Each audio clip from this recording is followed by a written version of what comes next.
اور روح علوی جو ہے وہ اس قدر لطیف ہے، اس قدر لطیف ہے، یہاں تک کہ عرش الہی سے بھی زیادہ لطیف ہے۔ چنانچہ وہ روح علوی عرش الہی کے اوپر ہے، عرش الہی نیچے ہے، اس کے اوپر وہ روح علوی، تو علوی روح اتنی لطیف ہے، اس کے لطافت عرش الہی سے بھی زیادہ ہے، لہذا اس کا مقام عرش الہی سے بھی اوپر ہے، اس کو کہتے ہیں روح علوی۔ اور روح علوی جو ہے یہ اس کے 5 اس کی قسمیں ہیں، روح علوی کی 5 قسمیں ہیں، اور وہ 5 قسمیں کیا؟ ایک قلب جو سیدھے الٹے پستان سے 2 انگل نیچے اس کا مقام، دوسری روح جو سیدھے پستان سے 2 انگل نیچے، یہ مقام جو ہے یہ لطیفہ روح جس کو کہتے ہیں، اور تیسری یہ سر، یہ دونوں پستانوں کے درمیان سینے کی جگہ، یہ اس کا مقام ہے سر۔ اس کے بعد جو ہے یہ ابرو جو ہے، ابرو کا جو مقام ہے یہ مقام ہے اس کا لطیفہ خفی، لطیفہ خفی، یہ اس کو مقام۔ اس کے بعد دماغ جو ہے یہ لطیفہ اخفا۔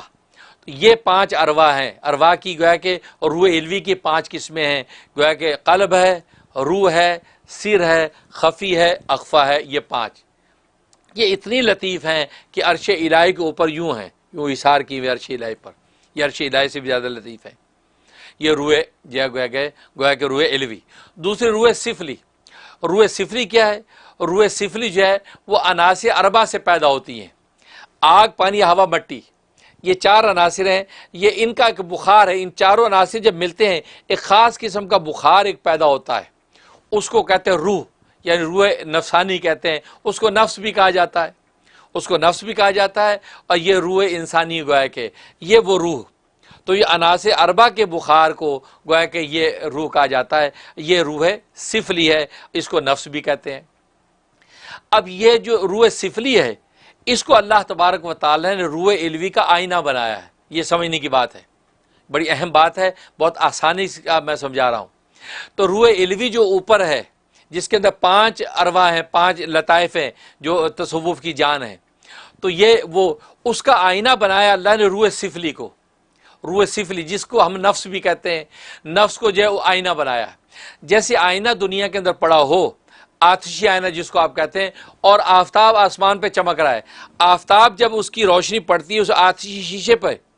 تو آتشی شیشے کے اندر یہ صلاحیت ہوتی ہے کہ اس کی حرارت اور روشنی کو لے لیتا ہے، وہ جو ہے وہ سورج کی روشنی بھی لیتا ہے اور اس کی جو ہے وہ حرارت بھی لیتا ہے، یہاں تک کہ آپ نے دیکھا وہ جو آتشی شیشہ ہوتا ہے اس کے اندر یہ صلاحیت پیدا ہو جاتی ہے کہ وہ آگے کاغذ کو جلا دیتا ہے، کہ وہ جو حرارت اس نے لی تھی وہ اگر کاغذ کے اوپر وہ آتشی شیشے جلائیں تو رکھیں تو کاغذ جل جاتا ہے، یہ تجربہ تو معلوم ہے کہ وہ جو آتشی شیشہ اس میں یہ صلاحیت ہو جاتی پیدا کہ وہ آسمان کا جو سورج ہے اس سورج کی حرارت اور روشنی اپنے اندر جذب کر لیتا ہے، یہاں تک وہ ایک آتشی شیشے کا اور سینکڑوں آتشی شیشے آپ قائم کر دیں تو کمرہ روشن ہو جاتا ہے، کیونکہ اس کی روشنی اس کے ذریعے یہاں تک اس کے ذریعے اندھیرے کمرے میں آپ روشنی کر لیں گے،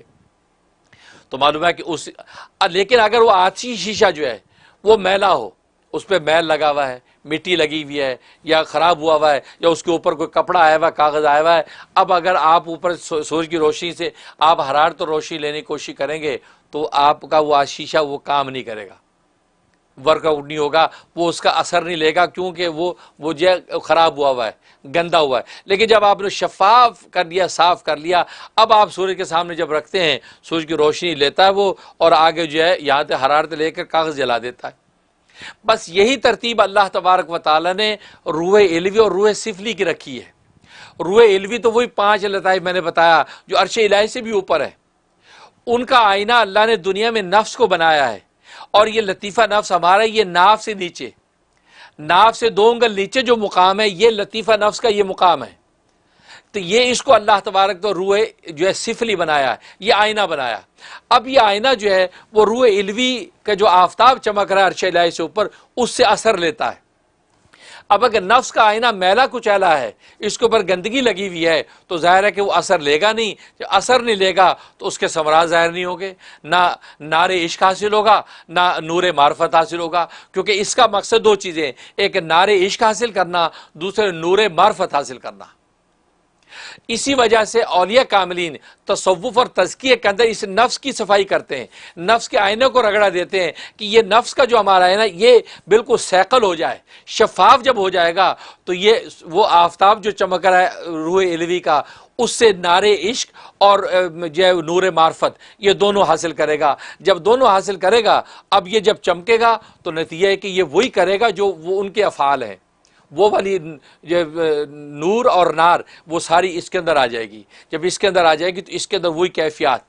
جب یہ کیفیت آ جائیں گی تو اللہ تبارک و تعالیٰ کی تجلیات ذاتیہ، تجلیات صفاتیہ، تجلیات ظلالیہ، سب کا اثر یہ نفس قبول کرے گا، اور دنیا میں رہ کے اس کو اللہ تبارک و تعالیٰ ایسی کیفیت عطا کر دیں گے کہ کبھی کشف و کرامات اس پہ ظاہر ہو رہی ہیں، کبھی باطن کی آنکھ سے غیب کے نظام کو دیکھ رہا ہے، کبھی اللہ تبارک و تعالیٰ کے احکام کے حقائق اس پر کھل رہے ہیں۔ تو یہ کیفیات ہو جاتی ہیں کہ جو اولیاء کاملین صدیقین کو اللہ تبارک و تعالیٰ عطا فرماتے ہیں۔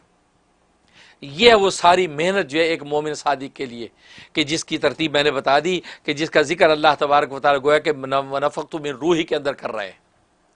لہذا جتنی ذکر و اذکار کی محنت ہے، قرآن کریم کی تعلیم ہے، عبادات کا مقصد صرف یہی ہے کہ وہ روح الوی جو 5 ارواح ہیں ان کا جو آفتاب چمک رہا ہے وہاں سے ہم نے نور معرفت اور نار عشق یہ اس کا اثر لینا اس روح سفلی پر، اور روح سفلی پر منزلہ ایک آئینے کی ہے، اور آئینے کو ہم جتنا صاف اور سیکل رکھیں گے، شریعت اور جو ہے اللہ کی جو ہے وہ منشا مشیت کے مطابق عمل کرتے رہیں گے تو یہ سیکل اور صاف رہے گا، اور وہاں سے اثرات لیتا رہے گا۔ یہ ہے کہ ہمارا یہ نفس جو ہے وہ ڈگمگائے گا نہیں، بلکہ اس صدیقین کی طرح وہ رائے حق پر چلتا ہوا اللہ تبارک و تعالیٰ کے قرب کی منزل پا لے گا۔ یہ وہ حقیقت جس کو جو ہے مفسرین اس انداز سے ذکر کیا۔ اب یہ جو روح الوی جو ہے، وہ روح الوی کے اندر جو 5 ارواح ہیں، قلب ہے، روح ہے، سر ہے، خفیہ، اخفا، یہ 5 جو ارواح ہیں اس کو کہتے ہیں عالم امر۔ یہ عالم امر ہیں، اس لیے اللہ تبارک و تعالیٰ کے براہ راست جو ہے وہ امر کے ساتھ یہ وجود میں ہے، کن فیکون کے امر کے ساتھ وجود میں آئے۔ دوسرے جو ہے وہ عالم خلق ہیں، دوسرا جو ہے وہ عالم روح سفلی و عالم خلق میں سے ہے، یعنی نفس یہ عالم خلق میں سے ہے۔ یہ جو آدم علیہ السلام کو جو مٹی کا پتلا بنایا تیار کیا گیا اور زمین سے مٹی لے گئی، یہ عالم خلق کا حصہ ہے، یعنی وہ نفس انسان کا نفس و ذات بنائی گئی ہے، یہ عالم خلق کا حصہ ہے۔ لیکن عالم خلق کو اللہ تبارک و تعالیٰ نے وہ عالم امر کا آئینہ بنایا ہے، جو اس آئینے کو جتنا سیکل و شفاف رکھے گا عالم امر کے جو انوارات کو اتنا زیادہ جذب کرے گا، اور جب جذب کرے گا نتیجہ یہ کہ اب دنیا میں اس کا تماشا دیکھتے ہیں کہ یہ ہم آنکھوں پہ جو شیشہ لگاتے ہیں، چشمے جو ہم آنکھوں پہ لگاتے ہیں، اب نظر کا آئینہ لگایا تو ہماری دور تک نظر جا رہی ہے، یہاں تک کہ دوربین کا آئینہ آپ کو میلوں دور تک دکھاتا ہے، حالانکہ یہ آئینہ کیا ہے؟ یہ بھی مٹی ہے، یہ مٹی تو زمین ہی کا تو حصہ ہے۔ اس مٹی کو اتنا سیکل کر لیا، اتنا شفاف کر لیا ہے کہ جب یہ دوربین بن کے آنکھوں پہ آیا تو سینکڑوں میل دور آپ کو قریب نظر آ رہا ہے، یہاں تک کہ چشمہ لگا لیا تو آپ کو باریک حروف بڑے نظر آ رہے ہیں۔ تو دیکھو اسی طریقے سے یہ جو نفس کا جو آئینہ ہے کہ وہ جس مٹی کا آدم بنا ہے، اس کو جب سیکل انسان کرتا رہتا ہے اللہ تبارک و تعالیٰ کی ہدایات کے مطابق، انبیاء کی محنت اور اولیاء کے مجاہدات کے مطابق، پھر نتیجہ یہ ہے کہ عالم امر کے وہ انوارات لیتا ہے تو بھی اس کو نور معرفت اور نار عشق، 2 چیزیں، نور معرفت، نار عشق، جیسے آفتاب جو ہے اس سے ایک نور حاصل کرتے ہیں اور دوسرا اس سے ہم حرارت حاصل کرتے ہیں، بالکل اسی طریقے سے ایک ہم نور معرفت حاصل کریں گے اور دوسرا نار عشق حاصل کریں گے۔ یہ دونوں چیزیں مل جائیں گی تو اللہ تبارک و تعالیٰ کا قرب ہمارے لیے آسان ہوگا۔ تبھی اللہ تبارک و تعالیٰ نے اس آدم کو اس بات کا اہل قرار دیا کہ اس کو سجدہ کرو، اس کو سجدہ کرو، کیونکہ اس کے اندر یہ دونوں خوبیاں ہیں، عالم خلق اور عالم امر کی یہ دونوں جو خوبیاں ہیں یہ صرف اسی کے اندر پائی جاتی ہیں، کسی اور مخلوق میں نہیں ہیں۔ ایون ہے ملائکہ تمہارے اندر بھی نہیں ہیں، تمہارے صرف نور ہی نور ہے، تمہارے اندر یہ سارے کے سارے اوصاف و صفات نہیں، تو یہ معیت کا جو نور اس کو حاصل ہے یہ خوبی تمہیں حاصل نہیں، لہذا تم سارے کے سارے جو ہے اس کے سامنے سجدہ ریز ہو جانا۔ تو گویا کہ اللہ تبارک و تعالیٰ نے آدم علیہ السلام کو بمنزلہ قبلے کے بنا دیا، قبل مسجود الہی بنایا، مسجود لہو نہیں، مسجود لہو تو اللہ کی ذات ہے، سجدہ اللہ نے اپنا ہی کروایا ہے، لیکن آدم کو فرشتوں کے لیے ایسا کر دیا جیسے دنیا میں ہمارے لیے قبلہ اور کعبہ ہے، کعبہ کو ہم سجدہ کرتے ہیں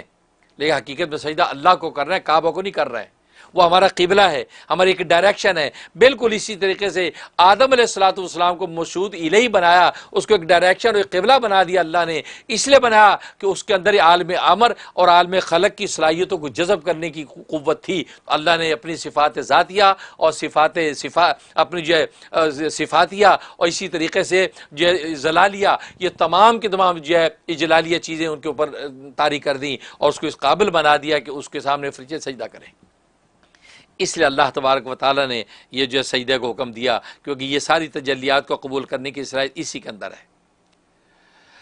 اب جب یہ حکم ہوا تو سجدہ کیا فرشتوں نے، لیکن فرمایا فسجد الملائکۃ کلھم اجمعون، پس سر بسجود ہو گئے فرشتے سارے کے سارے فرشتے، کلھم سارے کے سارے، اجمعون اکٹھے، کلھم سے بتا دیا سارے کے سارے اور اجمعون سے بتا دیا اکٹھا سجدہ کیا۔ یہ نہیں کہ ایک نے پہلے کیا ایک نے بعد میں کیا، ہر ایک دوسرے کو دیکھ رہا وہ کرے گا تو میں کروں گا، نہیں۔ جب حکم الہی سنا سب سجدے میں گرے تو سارے کے سارے گرے، تو گویا کہ کلھم سے احاطہ کر دیا تمام ملائکہ، اور اجمعون سے یک بارگی دفعتاً واحد اکٹھا سجدہ کیا اور سجدے میں گرے، جیسے ایک فوج کے اندر جو سب بندی ہے اور فوجی یکدم اکٹھے حملہ آور ہوں، اکٹھے سجدے میں گرے، اکٹھے اٹھیں، اکٹھے پریڈ کرتے ہیں، قدم اٹھاتے ہیں، کوئی اسی طریقے سے یہ سب بندی تھی اور سب سجدے میں گرے۔ اس لیے تو سر بسجود ہو گئے فرشتے سارے کے سارے، کوئی اشارہ یہ کرنا تھا کسی فرشتے کو کوئی تردد نہیں ہوا، کوئی ملال نہیں ہوا کہ یار کیوں سجدہ کریں، یار یہ کیا کون سی خوبی ہے، کیا کمال ہے، نہیں، بس حکم تھا سجدے میں گر گئے۔ لیکن الا ابلیس، مگر ابلیس نے سجدہ نہیں کیا۔ اب یہ ابلیس کا جو استثناء ہے یہ استثناء منقطع ہے۔ منقطع کا مطلب ہے کہ ابلیس فرشتوں میں سے نہیں ہے، حکم تو فرشتوں کو ہوا، لیکن وہاں صرف فرشتوں کو ذکر اس لیے کیا کہ حکم میں شامل تو تھا یہ ظالم، لیکن چونکہ کثرت اور غالب جو وہ فرشتے تھے اس لیے ملائکہ کا ذکر کیا کہ ملائکہ کو حکم دیا، وَإِذْ قَالَ رَبُّكَ لِلْمَلَائِكَةِ، یہ کہا، اس میں شیطان ابلیس کا ذکر نہیں کیا، للملائکہ اس لیے کہا کہ کیونکہ کثرت ملائکہ کی ایک ابلیس ہی ہے، باقی سارے ملائکہ وہاں۔ اب جیسے یورپ کو کہتے ہیں یورپ گوروں کا ملک ہے، اب گوروں کا ملک ہے لیکن سارے گورے تو نہیں، وہاں کالے بھی رہتے ہیں، وہاں ایشین بھی رہتے ہیں۔ اب امریکہ جی گوروں کا ملک ہے لیکن یہاں سارے رہتے ہیں گورے کا، تو مطلب کیا گورے کثرت اکثریت گوروں کی ہے، باقی دوسری قومیں بھی ہیں۔ ایسی اللہ نے کہا اذ قال ربک للملائکۃ، تو ملائکہ کثرت جو کہ ملائکہ کی ہے، ایک ابلیس بھی اس میں، وہ بھی سجدے کا حکم اس کو بھی ہے، لیکن اس ظالم نے سجدہ نہیں کیا، اس لیے اللہ نے ذکر کیا الا ابلیس، مگر ابلیس نے سجدہ نہیں کیا۔ اور پھر اعراف کے اندر تو اللہ تبارک و تعالیٰ صاف فرما دیا کہ ماں مانا کا ہے، تجھے کس چیز نے منع کیا کہ تو سجدہ نہ کر، اذ امرتک، جب کہ میں نے تجھے حکم دے دیا تھا۔ اللہ نے ابلیس کا اذ امرتک، اللہ نے ساتھ جب میں نے تجھے حکم دے دیا، معلوم حکم کے اندر جو یہ بھی شامل تھا کہ یہ سجدہ کرتا، لیکن الا ابلیس، مگر اسے سجدہ نہیں کیا۔ بعض مفسرین نے فرمایا کہ اصل میں یہ استثناء متصل ہے، منقطع نہیں ہے، کیونکہ جو کہتے ہیں منقطع، یہ تو راجح قول جمہور مفسرین کا یہ قول ہے کہ یہ ابلیس ملائکہ میں سے نہیں ہے بلکہ یہ جنات میں سے ہے۔ اسے قرآن نے کہا کان من الجن، یہ جنات میں سے ایک الگ قوم ہے، یعنی گویا کہ یہ نار سے پیدا ہوئے، یہ نور سے پیدا نہیں ہوئے۔ لیکن دوسرے بعض مفسرین فرماتے ہیں کہ نہیں، یہ ابلیس جو ہے نا، یہ استثناء جو متصل ہے، ابلیس بھی ملائکہ میں سے ایک قسم ہے، لیکن وہ ملائکہ کی قسم ہے جس کو جن کہا جاتا ہے، جن کو ملائکہ نہیں کہا جاتا، جن کو جن کہا جاتا ہے، لہذا وہ یہ استثناء متصل ہے۔ لیکن میں نے بتایا کہ جمہور مفسرین کا قول پہلے والا ہے کہ یہ استثناء منقطع ہے، کہ مگر ابلیس نے سجدہ نہیں کیا، ابا ان یکون مع الساجدین، ابلیس سوائے ابلیس کے کہ اس نے انکار کر دیا کہ وہ سجدہ کرنے والوں کے ساتھ ہو، وہ سجدہ کرنے والوں کے ساتھ نہیں، وہ اس نے انکار کر دیا، میں سجدہ نہیں کرتا۔ ظاہر ہے کہ اس ظالم کو اپنی عبادت کا ناز تھا اور یہ سمجھتا تھا میں نے بڑی عبادت کر رکھی ہے، اور جیسے کہ روایات میں آتا ہے کہ لاکھوں سال اس نے عبادت کی ہے، گویا کہ پہلی زمین جو ساتوں زمینیں ہیں، پہلی زمین پہ سجدہ ریز رہا، عبادت کی، اللہ نے اس کا مرتبہ بڑھا دیا، پھر دوسری زمین پہ سجدے کیے، پھر تیسری، چوتھی، پانچویں، ساتویں زمین کے، پھر اس کے بعد اللہ نے اس کو آسمان اول پر لے گیا، وہاں سجدے کیا، آسمان ثانی، آسمان ثالث، اسی طریقے سے یہ گویا کہ اللہ کے قرب کی ترقیاں کرتا چلا گیا، یہاں تک کہ اللہ تبارک و تعالیٰ نے ظالم کو فرشتوں کا معلم بنا دیا، فرشتوں کا معلم بن گیا، ان کو تعلیم دیتا تھا، سب کو پڑھاتا تھا، ایک مینار نور کے پاس بیٹھ کے یہ درس دیتا تھا، یہ مدرس الملائکہ بن گیا۔ تو یہاں تک کہ ملائکہ دل میں سوچتے تھے اگر کل کو کبھی اللہ کسی بات پہ ہم سے ناراض ہو گیا تو ہم اس مدرس جو ہے اس مدرس کی سفارش کروائیں گے، کیونکہ یہ مدرس و اللہ تبارک و تعالیٰ کا بڑا قرب اس کو حاصل ہے، بڑا مقرب ہے یہ، تو ملائکہ یہ سوچتے تھے۔ لیکن حالت یہ ہے کہ اس تکبر نے اس کو مار دیا اور آدم علیہ الصلوۃ والسلام کو اس نے وہ سجدہ کرنے سے انکار کر دیا۔ اس کے بعد فرمایا قال لم اکن لاسجد لبشر خلقته من صلصال من حمأ مسنون، وہ قالا سے مراد ابلیس اللہ نے جب پوچھا اے ابلیس بدبخت کہ کیا وجہ ہے کہ تو سجدہ کرنے والوں کے ساتھ نہیں ہوا، جب میں نے جو کہہ دیا تھا سجدہ کر اور تو نے سجدہ نہیں کیا تو کیا وجہ ہے کہ تو سجدہ کرنے والوں کے ساتھ نہیں ہوا؟ اس پر جواب دے رہا گستاخ، وہ گستاخ بولا لم اکم لاسجد لبشر، کہنے لگا مجھے یہ گوارا نہیں ہے کہ میں سجدہ کروں اس بشر کو، میں سجدہ کروں اس بشر کو من صلصال من حمأ مسنون، کہ جس سے تو نے پیدا کیا بجنے والی ایسی مٹی سے جو سیاہ بدبودار تھی، تو نے ایسی بدبودار سیاہ مٹی سے پیدا کیا ہے، میں اس کو سجدہ کروں؟ نہیں بھائی، میں ایسا نہیں ہوں، میں تو بڑا عبادت گزار ہوں، میں تو بڑی عبادتیں اور سجدے کی ہیں۔ کہ یہ بات کہی، جب یہ بات کہی تو اللہ تبارک و تعالیٰ نے فرمایا قال فاخرج منها فإنك رجیم۔ اصل میں وہ یہ کہنا چاہتا تھا کہ آدم علیہ الصلوۃ والسلام کو آپ نے مٹی کے عنصر سے پیدا کیا، کہ ایک مٹی کا عنصر ایک آگ کا عنصر ہے، آپ نے اس کو مٹی کے عنصر سے پیدا کیا، اور مٹی کے عنصر کے اندر نسبت تسفلی پائی جاتی ہے۔ نسبت تسفلی مطلب ہے کہ نیچے گرنے کی، مٹی کو ہوا میں بلند بھی کر تو زمین پہ گرتی ہے،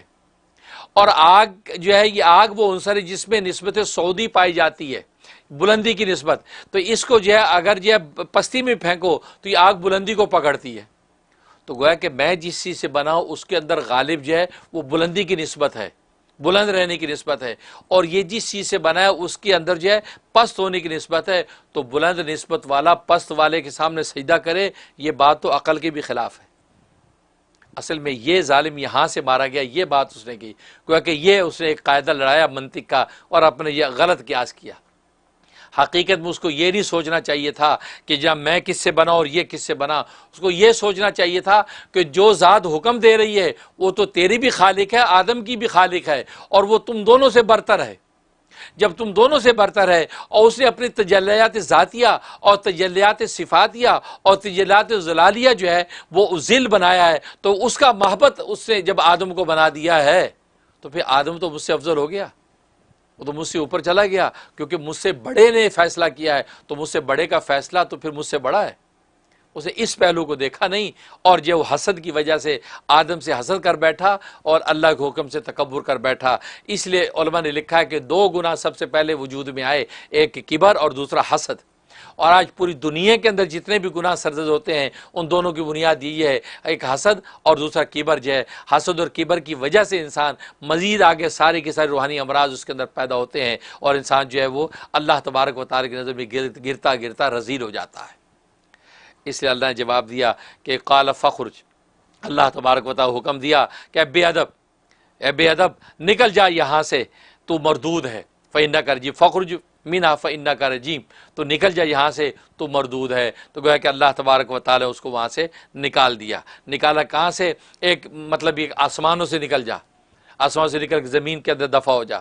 ایک مطلب ہے کہ جنت سے نکل جا، جن جنتوں کے اندر پھرتا چلتا ہے اور تجھے ہم نے آزادی دے رکھی، جنت سے نکل جا۔ اور ایک مطلب ملائکہ سے نکل جا، ملائکہ کے زمرے میں ہم نے تجھے برداشت کیا، حالانکہ تو ملائکہ میں سے نہیں تھا، لیکن تجھے پھر بھی ہم نے اعزاز دیا، تو ملائکہ کے اندر رہتا ہے، یہاں کی جنت کی نعمتوں سے فائدے اٹھاتا ہے، لہذا ملائکہ کے زمرے سے نکل جا۔ لہذا اللہ تبارک و تعالیٰ اس کو نکال دیا اور زمین پہ دھتکار دیا۔ اس پر مزید گفتگو انشاءاللہ آئندہ کریں گے۔ تو یہاں تک اللہ تبارک و تعالیٰ نے اس حقیقت کو بیان کیا، اور آیت نمبر جو ہے وہ 34 تک جو یہ گفتگو ہو گئی ہے۔ اس کے بعد انشاءاللہ تو آیت نمبر یا وہ 35 پہ گفتگو ہوگی انشاءاللہ۔ اسی طریقے سے مضامین آگے چلتے رہیں گے، لیکن حقیقت یہ ہے کہ اللہ تبارک و تعالیٰ نے انہی حقائق کو واضح کیا اور یہ بتلا دیا کہ آدم علیہ الصلوۃ والسلام کی اصل یہ ہے، اور اللہ دین کی بات پھیلانا صدقہ جاریہ ہے، ثواب کی نیت سے ویڈیو کو شیئر کیجیے۔ شکریہ۔